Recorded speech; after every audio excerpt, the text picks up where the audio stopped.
जय हिंद साथियों। मिशन वर्दी चैनल में आप सभी लोगों का हार्दिक स्वागत है।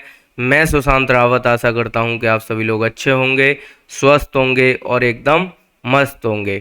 तो साथियों, दो लाइनें आप सभी के लिए। समय के साथ बदल जाना ही जरूरी है, क्योंकि समय रुकना नहीं बदलना सिखाता है।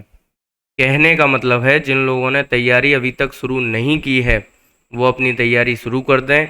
अभी भी कुछ नहीं बदला है, अपने आप को बदल लो, नहीं तो एक दिन समय आपको बदल देगा।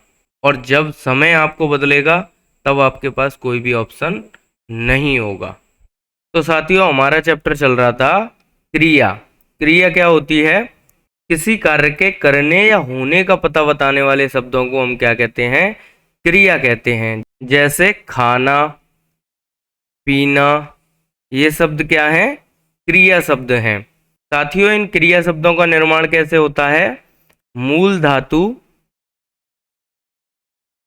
प्लस प्रत्यय इक्वल टू क्रिया। खा क्या है इसमें? एक मूल धातु है। और ना क्या है इसमें? एक प्रत्यय है। इन दोनों से मिलकर क्या बना है? खाना, जो कि एक क्रिया शब्द है। ये सभी चीजें हमने पिछली क्लास में बहुत ही अच्छी तरीके से कवर की थी। और साथियों, मैंने आप लोगों को बताया था कि कर्म के आधार पर क्रिया के कितने भेद होते हैं? दो भेद होते हैं। और संरचना के आधार पर क्रिया के कितने भेद होते हैं? पांच भेद होते हैं। और संरचना और प्रयोग के आधार पर क्रिया के कितने भेद होते हैं? तो आठ भेद होते हैं। ये चीजें आप लोग याद रखेंगे, क्योंकि इनसे एग्जाम में क्वेश्चन डायरेक्ट इनडायरेक्ट बन जाता है। ठीक है। फिर साथियों, हमने जाना कि कर्म के आधार पर क्रिया के दो भेद होते हैं। एक होता है अकर्मक और एक होता है सकर्मक। इससे पिछली क्लास में अकर्मक को हमने बहुत ही अच्छे तरीके से पढ़ा था। और मैंने आप लोगों को बताया था कि अकर्मक में कर्म नहीं होता है। ठीक है। और कर्म को पहचानने के लिए हम क्रिया से किसका जवाब मांगते हैं? क्या का जवाब मांगते हैं। ठीक है। तो हमें क्या पता लगता है? कर्म के बारे में पता लगता है। और अकर्मक में तो कर्म होता ही नहीं है, तो इसमें हमें क्या का जवाब नहीं मिलता है। इसमें हमें किसका जवाब मिलता है? कौन का जवाब मिलता है। ठीक है। किसका जवाब मिलता है? कौन का जवाब मिलता है। और कौन का जवाब हमें क्या बताता है? कर्ता के बारे में बताता है। और मैंने आप लोगों को बताया था कि अकर्मक में क्रिया का फल किस पर पड़ता है? कर्ता पर पड़ता है। किस पर पड़ता है? कर्ता पर पड़ता है। इतना सब कुछ साथियों हम पिछली क्लास में कवर कर चुके हैं। आज साथियों हम पढ़ने वाले हैं सकर्मक क्रिया को। किसको? सकर्मक क्रिया को पढ़ने वाले हैं। तो सबसे पहले साथियों, आपको सकर्मक शब्द का अर्थ पता होना चाहिए। ठीक है। इसमें जो स उपसर्ग लगा हुआ है, इसका मतलब क्या होता है? साथ। और स उपसर्ग के पीछे क्या लिखा हुआ है? कर्म। तो इस शब्द का अर्थ क्या हो जाएगा साथियों? साथ में कर्म। कहने का मतलब है, सकर्मक क्रिया में कर्म होता है। क्या होता है? कर्म होता है। और साथियों, सकर्मक क्रियाएं हमारी होती कौन कौन सी हैं? तो वो हमारी होती हैं खाना, पीना, गाना, खेलना, धोना, लिखना, पढ़ना आदि। इन सभी क्रियाओं के साथ आपको क्या देखने को मिलेगा? कर्म देखने को मिलेगा। आशा करता हूँ साथियों, यहाँ तक आप लोगों को कोई भी दिक्कत नहीं होगी। अगर कोई भी दिक्कत होती है तो मुझे कमेंट सेशन में कमेंट जरूर करें। सकर्मक क्रिया के साथियों दो भेद होते हैं। एक होता है हमारा एक कर्मक, और एक होता है हमारा द्विकर्मक या बहुकर्मक। एक कर्मक क्रिया के साथ में एक कर्म आता है, और द्विकर्मक या बहुकर्मक क्रिया के साथ में दो या दो से अधिक कर्म पाए जाते हैं।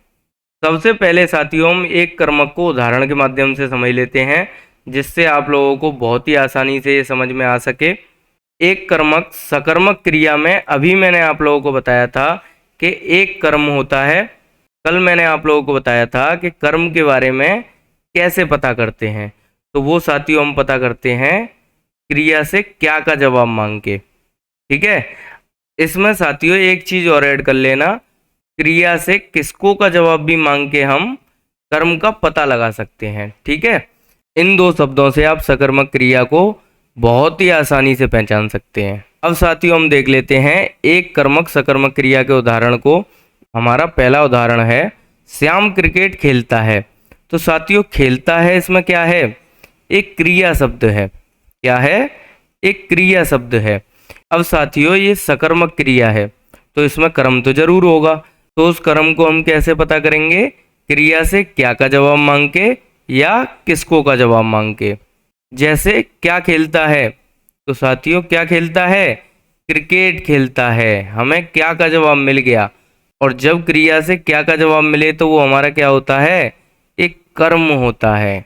और साथियों इस वाक्य में श्याम क्या है, एक कर्ता है। अब इस पूरे वाक्य में आप लोग देख पा रहे होंगे कि एक ही कर्म है, और जब एक कर्म होता है तो उसको हम क्या कहते हैं, एक कर्मक सकर्मक क्रिया कहते हैं। अब साथियों हम देख लेते हैं अपने दूसरे उदाहरण को। अध्यापक ने छात्रों को पढ़ाया। तो इसमें साथियों पढ़ाया क्या है, एक क्रिया शब्द है। क्या है, एक क्रिया शब्द है।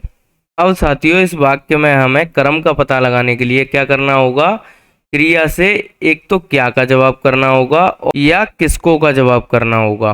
ठीक है, दोनों से ही हमें कर्म के बारे में पता लगता है।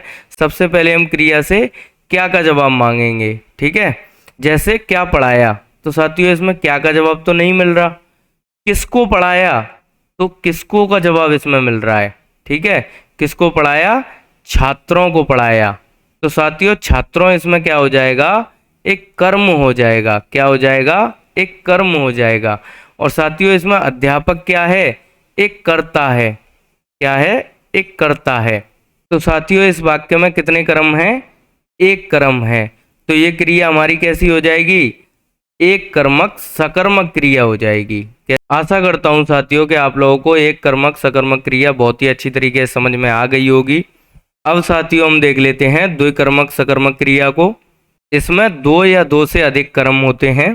कितने कर्म होते हैं, दो या दो से अधिक कर्म होते हैं।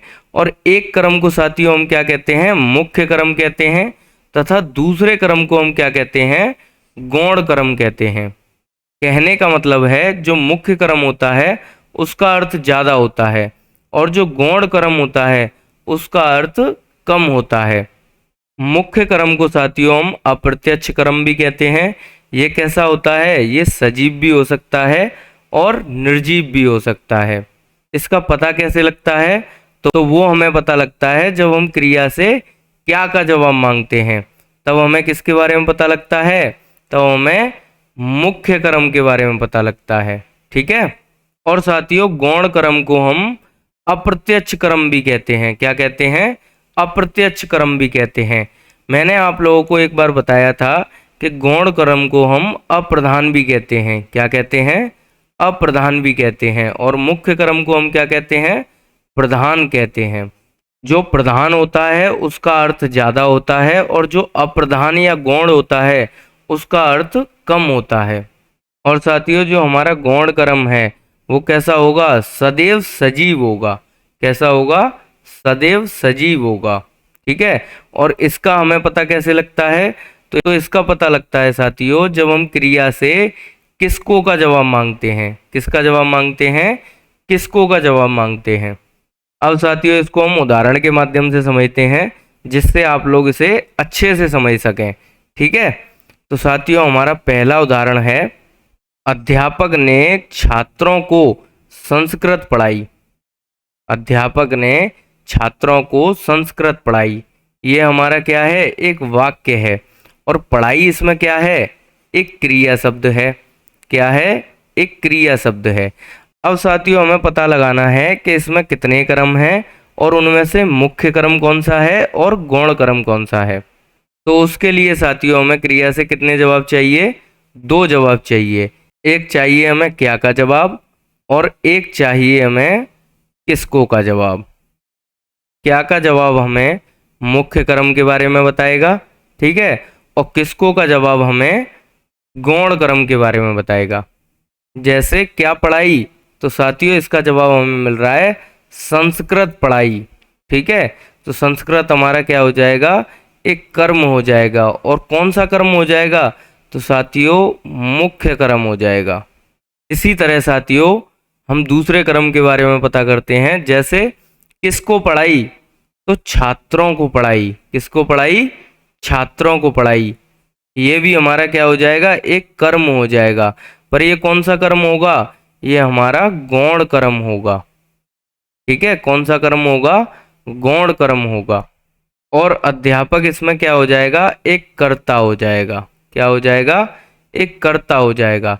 अब साथियों इसमें आप लोग देख पा रहे होंगे दो कर्म हैं, एक छात्रों और एक संस्कृत। तो साथियों ये कैसी क्रिया हो जाएगी? द्विकर्मक या बहुकर्मक। ठीक है। अब साथियों दूसरे उदाहरण का आंसर आप सभी लोग मुझे कमेंट सेशन में करेंगे कि इसमें प्लाई क्या है, इसमें चाय क्या है, इसमें दीपक क्या है, इसमें मैंने क्या है।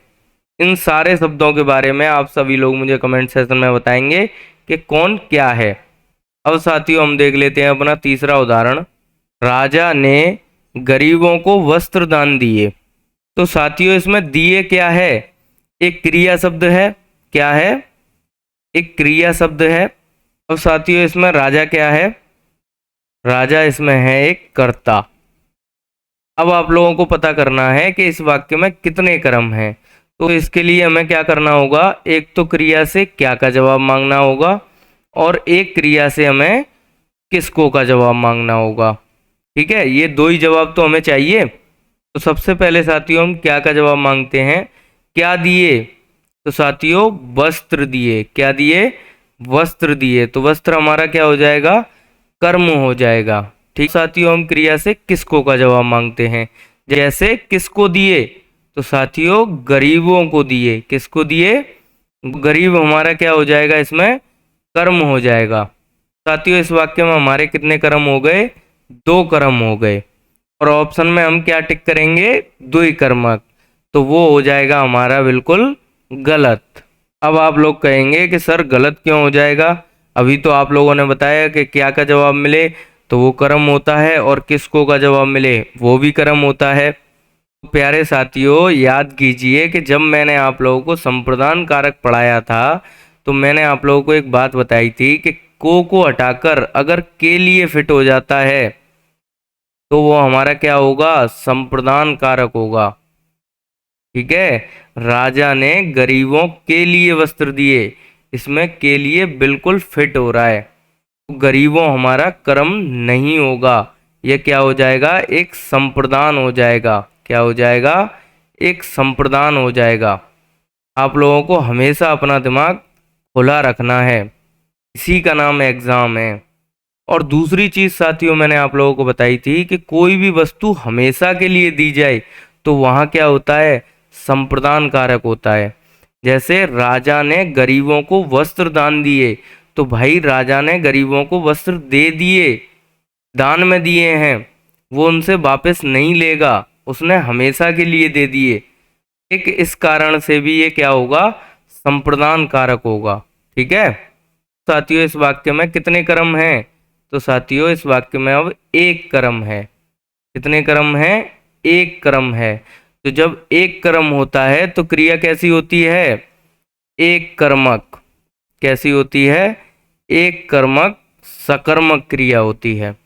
साथियों आप लोग बहुत ही अच्छी तरीके से समझ गए होंगे कि मैं आप लोगों को क्या समझाना चाह रहा था। वैसे तो साथियों संप्रदान कारक को हम सभी ने बहुत अच्छे तरीके से पढ़ा है। ये जो देने वाली बात है ना, इसको हम और अच्छे तरीके से क्लियर करते हैं। जैसे जब बात देने की आ जाए, किसकी आ जाए? दो चीजें होती हैं, एक होती है हमारी सही चीज और एक होती है हमारी गलत चीज। सही चीज में भी एक चीज होती है जिसे हम वापस ले लेते हैं, जैसे उधार और किताब। भाई मैंने किसी को उधार दिया, ठीक है, तो मैं उससे वापस लूंगा या नहीं लूंगा? लूंगा। सिंपल सी बात है, ब्याज लगा के लूंगा। से ही मैं किसी को किताब दूंगा अपनी पढ़ने के लिए, तो क्या मैं उससे वापस नहीं लूंगा? लूंगा। ये तो होती है हमारी सही चीज जिन्हें हम वापस लेते हैं। अच्छा कुछ सही चीजें ऐसी होती हैं जिन्हें हम वापस नहीं लेते हैं, जैसे इनाम, भेंट, दान। भाई मैंने किसी को कोई चीज इनाम में दे दी, सपोज करो मैंने किसी को कोई चीज़ इनाम दी, तो क्या मैं उसे वापस लूँगा? नहीं लूँगा। मैंने किसी को कोई चीज़ भेंट की, तो मैं उसे वापस लूँगा? नहीं लूँगा। जैसे मैंने कोई चीज़ किसी को दान में दे दी, क्या मैं उससे वापस लूँगा? नहीं लूँगा, क्योंकि दान का मतलब ही होता है किसी को दे देना, हमेशा के लिए दे देना। साथियों, कुछ चीज़ें गलत होती हैं और उन्हें हम वापस लेते हैं, जैसे सिगरेट, शराब। अब जैसे दो शराबी दोस्त बैठे हैं और उन्होंने एक सिगरेट जला ली दोनों के बीच में, ठीक है? तो पहले एक पिएगा, फिर वो उससे वापस ले लेगा, ठीक है? फिर वो उससे वापस ले लेगा। तो साथियों, ये गलत चीज़ें होती हैं और हम इन्हें वापस लेते हैं, ठीक है? किन किन को? सिगरेट और शराब को। सही साथियों, जो चीज़ें गलत होती हैं और उन्हें हम वापस नहीं लेते, जैसे शराब और बद्दुआ। मैंने किसी को शराब दे दिया कि तू मर जा, तो क्या मैं चाहूँगा कि वो शराब मुझे वापस आके मिले? मैं कभी नहीं चाहूँगा, ठीक है? ऐसे ही मैंने किसी को बद्दुआ दे दी, तू मर जा, तो क्या मैं चाहूँगा कि वो बद्दुआ मुझे वापस से मिले? मैं कभी नहीं चाहूँगा, ठीक है? और साथियों, इसमें समझने की चीज़ क्या है कि जो सही चीज़ें होती हैं ना और जिन्हें हम वापस नहीं लेते, उनमें क्या होता है? उनमें संप्रदान कारक होता है। क्या होता है? संप्रदान कारक होता है। बाकी की तीनों में क्या होता है? कर्म कारक होता है। क्या होता है? कर्म कारक होता है। मैं आशा करता हूँ साथियों कि आप लोग इन चीज़ों को अब कभी नहीं भूलेंगे और खासकर संप्रदान कारक में आप लोगों से कभी कोई गलती नहीं होने वाली। अब साथियों, हम देख लेते हैं संरचना एवं प्रयोग के आधार पर क्रिया। तो साथियों, मैंने आप लोगों को इसके कितने भेद बताए थे? 8 भेद बताए थे, ठीक है? उनमें से सबसे पहला भेद हम कौन सा पढ़ने वाले हैं? संयुक्त क्रिया। कि संयुक्त क्रिया क्या होती है? जहां दो या दो से अधिक क्रियाओं का प्रयोग साथ साथ किया गया हो, वहां क्रिया के इस रूप को संयुक्त क्रिया कहते हैं। कहने का मतलब है दो या दो से अधिक क्रियाओं का प्रयोग साथ साथ किया गया हो, तो उस क्रिया को क्या कहते हैं? संयुक्त क्रिया कहते हैं। तो साथियों, हम उदाहरण के माध्यम से समझ लेते हैं। बहुत ही सिंपल है, इसमें कुछ भी नहीं है। हमारा पहला उदाहरण है साथियों, वह खा चुका है। ये हमारा क्या है? एक वाक्य है। क्या है साथियों? एक वाक्य है। साथियों, इस वाक्य में आप देख पा रहे होंगे कि दो क्रियाओं का प्रयोग साथ साथ किया गया है। हमारी पहली क्रिया है खा और दूसरी क्रिया है हमारी चुका। अगर आप लोगों को दो क्रियाएं ऐसे दिखाई दे जाएं, तो वो क्या होती हैं? संयुक्त क्रिया होती हैं। क्या होती हैं? संयुक्त क्रिया होती हैं। ऐसे ही साथियों, हमारा दूसरा उदाहरण है, राहुल गीता को पढ़ाने लगा। ये हमारा साथियों क्या है? एक वाक्य है। इस वाक्य में आप लोग देख पा रहे होंगे कि दो क्रियाओं का प्रयोग एक साथ किया गया है। जैसे पढ़ाने क्या है? एक क्रिया है। लगा इसमें क्या है? एक क्रिया है। साथियों, पढ़ाने लगा कैसी क्रिया हो जाएगी? संयुक्त क्रिया हो जाएगी। कैसी क्रिया हो जाएगी? संयुक्त क्रिया हो जाएगी, ठीक है? साथियों, संयुक्त क्रिया के बारे में आप लोग एक बात नोट कर लेना कि अर्थ के अनुसार संयुक्त क्रिया के कितने भेद होते हैं? 11 भेद होते हैं, ठीक है? बस सिंपल सा इस बात को याद रखना कि अर्थ के अनुसार संयुक्त क्रिया के 11 भेद होते हैं, क्योंकि कभी कभी एग्जाम में ये छोटे छोटे क्वेश्चन भी आप लोगों से पूछ लिए जाते हैं। साथियों, हम पढ़ लेते हैं पूर्वकालिक क्रिया। पूर्वकालिक क्रिया आप लोगों के लिए इम्पोर्टेंट है, क्योंकि इससे एग्जाम में क्वेश्चन ज़्यादा पूछे जाते हैं। वैसे तो साथियों, जो कुछ भी मैं पढ़ा रहा हूँ वो सब आप लोगों के लिए इम्पोर्टेंट है, पर कोई चीज़ ज़्यादा इम्पोर्टेंट होती है तो उसको मैं हाईलाइट करा देता हूँ। पूर्वकालिक क्रिया की हम परिभाषा देख लेते हैं। जब किसी एक कार्य के खत्म होने के तुरंत बाद, ये बात आप लोग याद रखना, तुरंत बाद दूसरे किसी कार्य का होना पाया जाए, उसको हम क्या कहते हैं? पूर्वकालिक क्रिया कहते हैं। इसको साथियों हम उदाहरण के माध्यम से समझते हैं, इससे आपको बहुत ही अच्छे तरीके से समझ में आ जाए, ठीक है? तो साथियों हमारा पहला उदाहरण है, मैं अभी सोकर उठा हूं। ये हमारा क्या है, एक वाक्य है। क्या है, एक वाक्य है। इस वाक्य में आप लोग देख पा रहे होंगे, मैं अभी सोकर उठा हूं, मतलब सोकर तुरंत उठा हूं, मतलब एक क्रिया समाप्त हो रही है और दूसरी क्रिया शुरू हो रही है। इसी कंडीशन की पहली क्रिया को हम क्या कहते हैं, पूर्वकालिक क्रिया कहते हैं। क्या कहते हैं, पूर्वकालिक क्रिया कहते हैं। ऐसे ही साथियों हमारा दूसरा उदाहरण है, बच्चा दूध पीकर सो गया। ये क्या है, एक वाक्य है। इस वाक्य में आप लोग देख पा रहे होंगे, बच्चा दूध पीकर सो गया, मतलब अभी अभी उसने दूध पिया है, उसके तुरंत बाद वो सो गया। तो पहली क्रिया कौन सी होगी, पीकर, और इसी पहली क्रिया को हम क्या कहते हैं, पूर्वकालिक क्रिया कहते हैं। कहने का मतलब है, एक क्रिया जैसे ही खत्म हो उसके तुरंत बाद दूसरी क्रिया शुरू हो जाए, और इस कंडीशन में जो पहली क्रिया होती है उसी को हम क्या कहते हैं, पूर्वकालिक क्रिया कहते हैं। और साथियों आप लोग एक बात याद रखना कि इस क्रिया में आपको अधिकतर कर लगा हुआ दिखाई देगा। क्या लगा हुआ दिखाई देगा, कर लगा हुआ दिखाई देगा। इसको आप ट्रिक भी समझ सकते हैं, पर मैं ये नहीं कह रहा कि ये हमेशा ही आपको लगा मिलेगा। इसलिए आपको क्या याद रखना है, दो क्रियाएं हों, पहली क्रिया खत्म हो रही हो और दूसरी क्रिया उसके तुरंत बाद शुरू हो रही हो, तो ऐसी कंडीशन में जो पहली क्रिया होती है उसी को हम क्या कहते हैं, पूर्वकालिक क्रिया कहते हैं। और साथियों आप लोगों से मेरी एक रिक्वेस्ट है कि आप लोग अच्छे से नोट्स बनाएं, फिर उसके बाद अच्छे से उनकी प्रैक्टिस करें, और प्रैक्टिस करने के बाद प्रीवियस ईयर क्वेश्चनों को जरूर लगाएं। और मैं तो ये कह रहा हूँ बाद में नहीं, साथ साथ ही आप लोग प्रीवियस ईयर क्वेश्चनों को लगाते चलें, जिससे आपको एक आइडिया लग सके कि एग्ज़ाम का लेवल क्या होता है, एग्जामिनर क्वेश्चन किस प्रकार के पूछता है। 50% तो आपके नोट्स काम आते हैं सिलेक्शन के लिए, और 50% आपकी प्रैक्टिस और आपके PYQ क्वेश्चंस, ये 50% हिस्सा है सिलेक्शन के लिए। ठीक है, प्रैक्टिस और PYQ क्वेश्चंस 50% आपका सिलेक्शन दिलवाते हैं, और 50% आपके नोट्स आपका सिलेक्शन दिलवाते हैं। इसलिए अच्छे से नोट्स बनाएं और अच्छे से उनकी प्रैक्टिस करें, और प्रीवियस ईयर क्वेश्चनों को डेली लगाएं, तो आपका सिलेक्शन कोई भी नहीं रोक सकता। तो साथियों मिलते हैं एक नई क्लास में। वीडियो अच्छी लगी हो तो वीडियो को लाइक करें, शेयर करें और चैनल को सब्सक्राइब करें। जय हिंद।